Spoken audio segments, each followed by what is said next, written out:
Hello साथियों, कैसे हैं आप सभी। मैं विवेक एक बार फिर से आप सभी साथियों को आपके अपने परिवार एग्जामपुर में हार्दिक स्वागत करता हूं। हम हैं एग्जामपुर कलम से क्रांति। तो 11 बज गए, अगले दिन 1 घंटे बाद से 3 सितंबर शुरू हो जाएगा। लेकिन अब ये आंदोलन रुकना नहीं चाहिए। मतलब आप ऐसा समझ लीजिए कि खलबली मच चुकी है। जैसे कल एसएससी ने कल आपका कुछ रिजल्ट्स की डेट दी और आज सीएचएसएल का स्टेटस, जो मार्क्स का स्टेटस होता है, वो भी जारी कर दिया। अब उम्मीद है कि इस हफ्ते यदि आप इस आंदोलन को बनाए रखते हो तो रेलवे की वैकेंसीज, मतलब रेलवे की जो डेट है आरआरबी, एनटीपीसी और ग्रुप डी, इसकी डेट से संबंधित आपको कुछ ना कुछ जरूर मिलेगा। मेरी बात आप समझ रहे हैं। इस तो कल के आपके कुछ प्रोग्राम है कि देखिए, सबसे पहला तो कल आपका जो आंदोलन है, कल आपका जो ऑनलाइन धरना है, तो ये पहला तो आप समझ लीजिए, जो अपने एग्जामपुर पर ये अपना ऑनलाइन धरना चलता है डेली 15 घंटे का, ये कल सुबह 9 बजे वैसे ही चलेगा। कल 9 बजे से लगातार जो ऑनलाइन धरना होता है, पहली बात।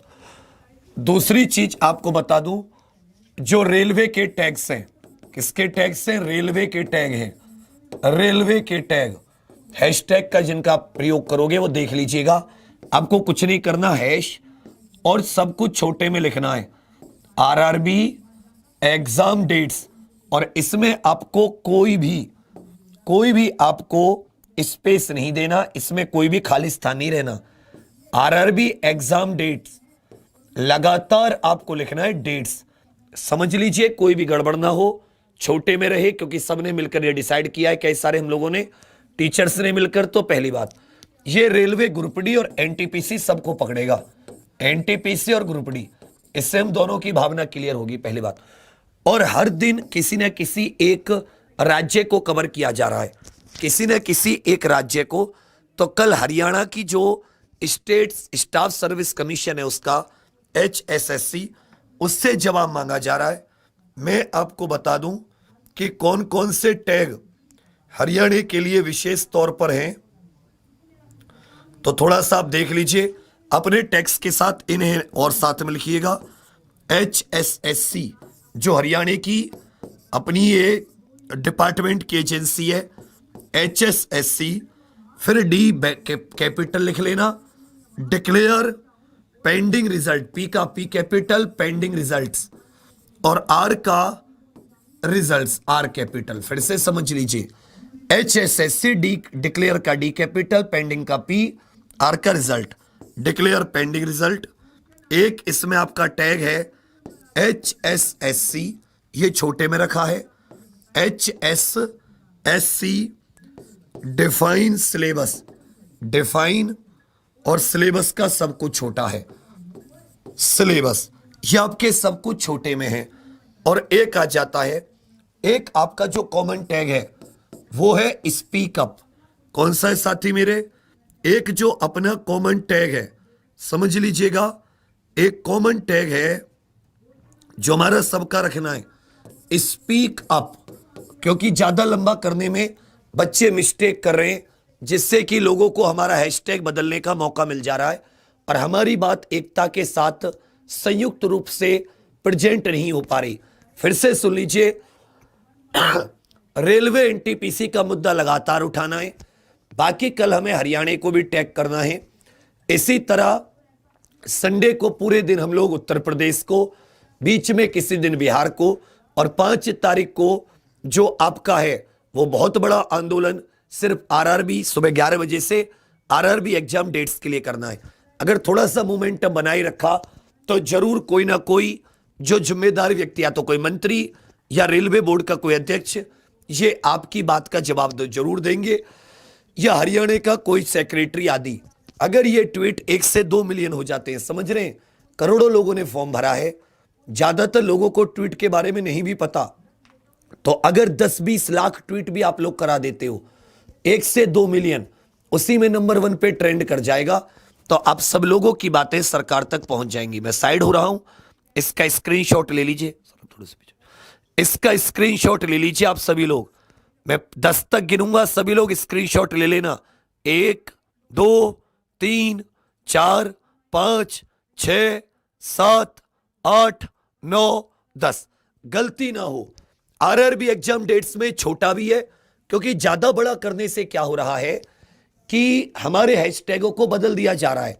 ज्यादा बड़ा करना हमारे ही नुकसान है, क्योंकि स्टूडेंट्स में कुछ गलती हो जा रही है, फिर लोगों को हमारे ऊपर उंगली उठाने का मौका मिल रहा है कि ये पढ़े लिखे नहीं है या कैसे नहीं है। तो हमने क्या किया, RRB exam dates, NTPC group D, RRB की जो भी एक दो भर्ती अटकी हुई हैं वो सब इसमें कवर है। स्पीक हम अपनी बात मजबूती से रख रहे हैं। HSSC डिक्लेयर पेंडिंग रिजल्ट्स, हम हरियाणा की जो सरकार है उससे उनका सिलेबस डिफाइन करने का, और पेंडिंग रिजल्ट जैसे क्लर्क आदि का अटका हुआ है इसको भी लोगों से मतलब लोगों तक पहुंचाने की अपील कर रहे हैं। उसके अलावा जो 4 तारीख होगी इसमें अपने उत्तर प्रदेश के तो मैं ऐड कर ही दूंगा, वो तो आप @कुमार KMRVIVEK पे लगे रहना, KMRVIVEK 14, ये ओरिजिनल आईडी है, किसी ने इससे मिलती जुलती एक और आईडी बना दी है। तो मैं फिर से कह रहा हूं KMRVIVEK 14, ये मेरी ओरिजिनल है, इसमें ही मैं दिखूंगा आपको। तो आप याद रखिएगा कि बाकी जो राज्य हैं उनको तो हम कवर करते चली रहे हैं, लेकिन एक एक राज्य को अगर अच्छे से कवर करेंगे तो हमारी बात ज्यादा मजबूती के साथ रखी जा सकेगी। ये बात आप सभी को समझ में आ रही है? अगर आपको कुछ और चीज कहनी है तो आप बता दीजिए। एक छोटी सी बात मैं और बता दूं कि अभी जो आपका आंदोलन है उसे दूसरी दिशा में मोड़ने की कोशिश की जाएगी। हो सकता है हमें देशद्रोही, राजद्रोही या सरकार विरोधी या हिंदू विरोधी या किसी जाति का विरोधी या मुस्लिम विरोधी कुछ इस प्रकार से हमारे ऊपर कुछ लांछन लगा दिए जाएं। हो सकता है ये लाइव स्ट्रीमिंग जो हम लोग कर रहे हैं इस लाइव स्ट्रीमिंग को भी बंद करा दिया जाए। मतलब जैसे पहले चैनल हैक हुआ था उस समय लाइव स्ट्रीमिंग रोक दी गई थी, तो जैसे अभी कुछ चैनलों के बारे में सुन रहे हैं, अभी मुझे कंफर्म नहीं है, कंफर्म होगा तो मैं आपको बताऊंगा, उन सभी की लाइव स्ट्रीमिंग बंद करवा दी गई है। ये बात आपको समझ में आ रही है? वो लाइव नहीं कर पा रहे, तो ऐसा हमारे साथ भी हो सकता है, हम भी टारगेट हो सकते हैं और होंगे ही, ये तो मुझे पक्का यकीन सा हो गया है। तो अगर हमारे लाइव स्ट्रीमिंग में कोई भी दिक्कत आती है तो हम फौरन ही किसी दूसरे चैनल पे चीजों को शिफ्ट करेंगे, लेकिन रुकेंगे नहीं। आप लोगों की जैसी क्लास चलती है, ये आंदोलन जैसा चलता है वैसा ही चलता रहेगा। डेली एक चैनल ब्लॉक करोगे, हम दूसरे से स्टार्ट करेंगे। अपना एक टेलीग्राम है परीक्षागढ़ नाम से, जो छोटा सा ग्रुप है, 1,13,000 के करीब उसमें व्यक्ति जुड़े हुए हैं। परीक्षागढ़ आप इंग्लिश में टाइप करना, PARIKSAGARH। इससे क्या होगा कि कम से कम हम जहां भी नई जगह वीडियो बनाएंगे वो वीडियो हम वहां पे शेयर करेंगे तो आप तक पहुंच जाएंगी। उम्मीद करते हैं कि सरकार इस तरीके की या जो भी गवर्नमेंट है वो इस तरीके की हरकतों पे नहीं उतरेंगी, लेकिन अगर वो उतरती हैं और उनके कहने से या कम्युनिटी गाइडलाइंस के उल्लंघन पर यूट्यूब हम पर किसी भी प्रकार की आपत्ति दर्ज करके कोई भी हमारे साथ या तो लाइव स्ट्रीमिंग बंद करती है या कोई और प्रोग्राम बंद करती है, तो आप सभी इस बात के गवाह हैं कि हमने सिर्फ न्याय की बात कही थी, किसी भी अन्याय की बात नहीं कही थी। ना ही आपको कुछ हिंसा या कुछ उकसाया था, एक कंकर तक फेंकने के लिए हमने आपसे कुछ नहीं कहा था। हमने सिर्फ कहा था मजबूती से, सभ्य तरीके से, संवैधानिक तरीके से आप सभी के सभी अपनी बात रखिए। इस बात के गवाह आप सारे के सारे हैं। यह बात आपको समझ में आ रही है? इस बात के गवाह आपके सारे के सारे हैं। 3 साल हो गई हैं इस यूट्यूब पर पढ़ाते पढ़ाते, अक्टूबर में 3 साल हो जाएंगी। सारे का सारा जीवन 24 घंटे में से 18 घंटे, 13-14 घंटे तो क्लास में बीतते हैं, तो लगभग पूरी जो जिंदगी है वो तुम्हारे सामने बीती है। किस परिवार से आते हैं, कितने अमीर घर के हैं, कितने गरीब घर के हैं, या क्या हमारी शिक्षा है, क्या पढ़ाते हैं, क्या पढ़ते हैं, क्या तुम्हें सिखाते हैं। किसी भी तुम देश तोड़ने, किसी भी दिन तुम्हें जाति, किसी भी दिन तुम्हें धर्म आदि की कोई भी शिक्षा नहीं देते। तुम्हें सिर्फ एक देते हैं कि तुम अपना पढ़िए, अच्छे जीवन में मेहनत कीजिए, होनहार बनिए, अपना हक प्राप्त कीजिए। हमेशा जाति धर्म की बातों को तुम्हें सिखाते हैं, समझाते हैं कि इन सब से तुम्हारा कोई सरोकार नहीं है, इन सब से तुम्हारा कोई लेना देना नहीं है। तुम छोड़ दो ये सब, देश को एक सूत्र में रखना है। हर एक जाति हमारे लिए महत्वपूर्ण है, हम मानव को जानते हैं, जाति तो बाद में आई है। तो ये सारी की सारी चीजें वो तो आप एक एक वीडियो आप देखते रहिएगा। जैसे हम लोग हैं, क्या उस पर लांछन लगाया जाएगा वो तो अब पता चलेगा, क्योंकि 3-4 लोग हैं जिनकी चीजें आ चुकी हैं, तो अब लगातार हम लोग इसको कर रहे हैं लाइव वगैरह, तो हो सकता है कि हम लोग टारगेट, लेकिन ये बात याद रखिएगा, एक साथ तुम्हारी जीवन होगा, हो सकता है तुम बड़े होकर कुछ बनो, तुम्हारे लिए नहीं कह रहा, मैं अपने लिए कह रहा हूं। हो सकता है मेरे पास एक जीवन हो, बहुत अच्छा जीवन हो, मैं तुम्हें पढ़ाता रहूं और मैं पता नहीं क्या क्या बन जाऊं। एक पास मेरे जीवन है, अन्याय का विरोध करो, न इंसाफी के खिलाफ आवाज उठाओ।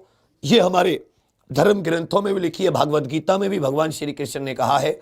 और ये बात जिनको हमारे पूर्वज क्रांतिकारी सरदार भगत सिंह, सुभाष चंद्र बोस और आजाद जी ने भी सिखाया है, बाबा साहेब ने भी सिखाया है। तो कहते ना कि जिंदगी लंबी होनी चाहिए, इससे कोई फर्क नहीं पड़ेगा, जिंदगी बड़ी होनी चाहिए। तो हम तो अपना सर्वस्व सब कुछ सोच के कि हाँ किस हद तक ये हमारे साथ कुछ भी एनी हाउ कर सकते हैं, पर थोड़ा सा अपनी टीम है ना, साथ जो लोग हैं उनको मैं किसी को बलि का बकरा नहीं बनाना चाहता कि मेरे चक्कर में पूरे उनकी रोजी रोटी पर कोई सवाल खड़ा हो। तो कहने का अर्थ क्या है कि आपका जैसे एग्जाम्पल ने सपोर्ट किया है ऐसे आपको करना, अगर आपको लगते हो कि सही है। याद रखिएगा, अगर आपके अंदर किसी कोई आवाज आती हो नहीं जी आप गलत हो, आप अधर्म के साथ हो, आप अन्याय के साथ हो, आप नाइंसाफी के साथ हो, अगर आपको लगे कि हम नाइंसाफी कर रहे हैं, अन्याय कर रहे हैं या गलत काम कर रहे हैं, आप कभी सपोर्ट मत करना। लगे कि न्याय के साथ हैं, इंसाफ के साथ हैं, एक जेन्युइन जो प्रॉब्लम है उसकी मांग कर रहे हैं, तो जरूर साथ कीजिएगा। लिख लीजिए अपनी कॉपी में, कल के जो ट्वीट आपको 3 में 9 बजे से लगातार आपका ऑनलाइन धरना शुरू हो जाएगा जैसे रोज होता है। आरआरबी एग्जाम डेट्स, आरआरबी छोटे में exam dates, RRB exam dates, ये सब स्मॉल में लिखना है, छोटे में, बड़ा मत लिखना। स्पीक अप छोटे में लिखना। ये हरियाणा वाले स्पेशल सुन लीजिए, जो बाकी भी है वो इन टैक्स को भी लगा देना। जो कोई अपने यूपी आदि के टैक्स लगाना चाहें वो उन्हें भी लगा देना, बिहार के। लेकिन कॉमन अभी हमें जल्दी से जल्दी, क्योंकि सरकार पर, मीडिया हाउस सब पर दबाव बनाए कि वो इस एनटीपीसी ग्रुप डी के डेट्स के बारे में कुछ मजबूती से या मतलब कुछ ठोस कदम उठाएं। तो हमें इसी टैग पर रहना है, अगर मजबूती से हमें कोई ठोस कदम उठवाना है। ये बात आप समझ रहे नहीं समझ रहे, इस आंदोलन को जवाई रखिएगा। अगर 1 से 2 मिलियन, 10 से 20 लाख ट्वीट हो जाते हैं तो फिर कोई नहीं रोक सकता। बहुत जल्दी से लोग तुम्हारा शेड्यूल जारी कर देंगे जो इस समय की मांग है, क्योंकि बेशक पेपर हो 2-3 महीने 4 महीने बाद हो, तब तक तो कोरोना खत्म होगा ही, तब तक तो वैक्सीन आएगी, जब संसद का सत्र चल सकता है, नीट जेई के पेपर हो सकते हैं, विश्वविद्यालय के फाइनल ईयर पेपर हो सकते हैं, उत्तर प्रदेश में बीएड, बैंक के पेपर हो सकते हैं, बीओ का पेपर हो सकता है। इसका मतलब पेपर हो सकते हैं। और तो छोड़िए, इससे पहले कर्नाटक आदि में तो 10वीं के पेपर हुए थे, उसमें तो और भी ज्यादा भीड़ बैठती है। तो पेपर अगर बाकी सारे काम आप लोग करा रहे हैं, इसका मतलब एग्जाम भी हो सकता है। कोरोना इसका कोई बहाना नहीं है। तो अगर ये लोगों को अभी पे दबाव बना, तब 1 से 2 महीने के अंदर ये एग्जाम्स का क्या देंगे, हमको एक शेड्यूल देंगे। तब तक हम कम से कम 2 से 3 महीने और अच्छी तैयारी कर लेंगे। और जितने भी चैनल, मीडिया चैनल जो इस बात को नहीं उठा रहे, क्योंकि एक बहुत बड़े महान इंसान का चैनल है, जो महान इंसान खबरें छापने के लिए रिश्वत मांगते हैं, ऐसे लोगों के चैनल जो इस आप लोगों की इस मुहिम को फर्जी करार दे रहे हैं। कुछ ऐसे लोग हैं कि जिनको सदैव कोई अन्य काम सूझते हैं, लेकिन आपकी कोई ऐसे चैनलों का लगातार बायकाट करना है। हर एक ऐसी मीडिया हाउस हो, कुछ भी हो, हर एक चीज को आपको उसके बारे में बोलना नहीं है, सिर्फ हट जाना है तुम्हें उससे, उसका तुम्हें कुछ नहीं रहना, वापस जुड़ जाना जब वो तुम्हारी आवाज उठाए। लेकिन आज उसको मजबूर करने के लिए वो आपकी बात कह, और आप कोई अन्याय की बात नहीं कह रहे, आप चांद पर प्लॉट नहीं मांग रहे, या आप ये नहीं कह रहे कि आप मुझे इतना अमीर कर दो। आप कह रहे हो कि एक एग्जाम जो कि आपका कर्तव्य है, मेरा पढ़ाना कर्तव्य है, आपके पिताजी का आपके लिए कमाना कर्तव्य है, माताजी का कर्तव्य है। इसी तरह हम सबके कुछ ना कुछ ड्यूटीज होती है। ड्यूटी का मतलब समझते हैं ना, ये लोग अपनी ड्यूटी का मतलब समझ गए। जो संविधान के ऊपर हाथ रख कर उन्होंने कसम खाई थी कि मैं अपने पद एवं पद से जो जुड़े हुए कर्तव्य होते हैं उनका निर्वहन पूरी ईमानदारी, पूरी योग्यता के साथ करूंगा। तो कर्तव्य, जो ड्यूटी शब्द आप भूल गए कि मैं अपने पद के अनुसार ड्यूटी, और बाकी सब कुछ आपको याद रहा, सरकारी सुविधाएं, बड़े बड़े बंगले, बड़ी बड़ी सिक्योरिटी और मंत्री का पद। तो मैं रेल मंत्री से गुजारिश करूंगा कि वो ओहदा आपको जनता ने दिया, और इवन आप तो चुनकर भी नहीं आए, आपने तो कोई लोकसभा का चुनाव भी नहीं लड़ा, आप तो बस पार्टियों के राज्यसभा से उसके कह सकते हो कि आप कहना नहीं चाहिए, अन्यथा आपके पास मुझे तो नहीं लगता कि आप लोकसभा से चुन के आते तो हम ये भी कहते कि आपके पास जन समर्थन है। आप तो राज्यसभाओं से चुनकर आए हो, तो अगर आप अब भी अपने पद का निर्वहन नहीं कर रहे तो मतलब क्या चीज बनती है फिर? आपने शपथ ली थी अपने संविधान पर, भूल गए उस शपथ को? लोग शपथ भूल जाते हैं। तो उम्मीद करते कि आप इन एग्जाम डेट्स को इसी वीक के अंदर इतवार तक आपसे हाथ जोड़कर विनती इनको जारी कर दीजिए, तो स्टूडेंट अपने लक्ष्य की तरफ आगे बढ़ेगा। बहुत परेशान है ये बच्चे हैं, आपके बच्चे अगर इनकी जगह होते रख के देखिए कि कल को आपका बच्चा विदेश किसी यूनिवर्सिटी में पढ़ने जाता है और उसके साथ ऐसा होता, आपको कितना बुरा लगेगा।